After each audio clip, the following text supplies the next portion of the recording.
Over a period of time, I fell in love with the idea of starting something from scratch. And to have a club that didn't have a name or a logo or a song or a jumper or any of that is the ultimate test. I could see a future for me working in footy. I loved it, and I hadn't been a CEO before. And so I thought, why not be the CEO of a club that doesn't exist at the moment? In a city that doesn't have its own club. It would have been early in that new year that Andrew Catterall came up to the Gold Coast, grabbed 3 or 4 of us and said, look, the AFL Commission have met. We want a team on the Gold Coast. However, it's not going to be straightforward to get a licence. What we want to do is have this group in this room go out and prove that the Gold Coast deserves one. And show your support for GC17. This idea of a team up on the Gold Coast, and it was called GC17 at that time. That was the working title. Some incredible people through the process. Didn't see a footy club, what they saw as a way to make their community better. We were basically just sort of trying to put a brand new team together that had barely had a pre-season. We were the guinea pigs, right? So we were just making it work, doing everything we can to try and make this work. We achieved 40,000 pledges, 127 local contributors, and we had 12 official partners, and that went in our submission back to the Commission. We sort of parked the word bidding for a team and started to enter this phase of building a team. When you start with literally a blank canvas, you get the opportunity to build a brand in a very deliberate way. So all those elements that a good football club needs, none of those existed back in 2009. We used to have a staff meeting, there were 6 of us. We could fit in a phone box just about.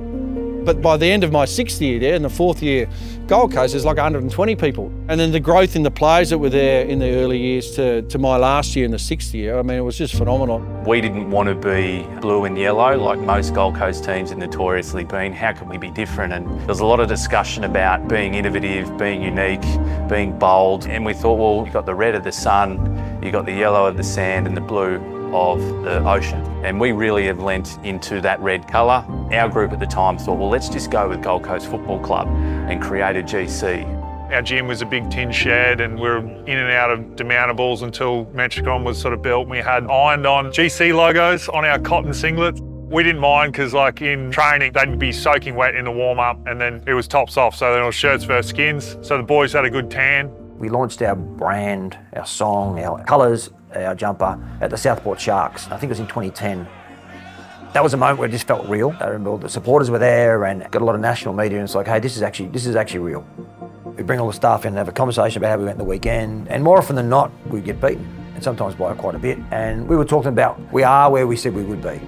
Yeah, we're still trying to win every week, but it's not going to be easy, but we're going to be okay. And that's probably what gives you so much satisfaction when you look back now and you look at the facilities that the club has and the wonderful work people have done. Go back to the very early days, guys like David Elliott, the CEO of Host Plus, sort of one of our first ever biggest sponsors, had never wavered. The club's been through their ups and downs, and that's how footy works. So there's people like this that have just played really critical roles. But when I think about where the club's at now and the success of the club, I hope those people take enormous pride. And that success has been measured in many ways. That's what every fan wants. You know, they want to see their team win the premiership. The boys are pushing for it this year, got a very good spread of talent all over the field. And I think for the community of Gold Coast to have a sporting team that's sort of up there competing, it's exciting.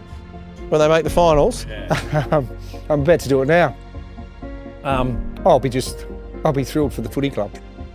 I mean, they gave me my first opportunity, like all the players. I was able to be a senior coach at Gold Coast. I don't think I've ever felt more pride in our polo. I'm lucky enough to travel with the team each week in my role currently at the club, and you have that feeling of immense pride and strength in our brand. I believe that community would embrace a football club if the football club was prepared to give before it asked of anything back. And it did that through community hours and the way in which the club has been set up and branded and everything else. I've been blown away by the success and the impact that football club has on participation throughout Queensland. I thought it'd have an impact. I didn't believe it'd have an impact the size that it has.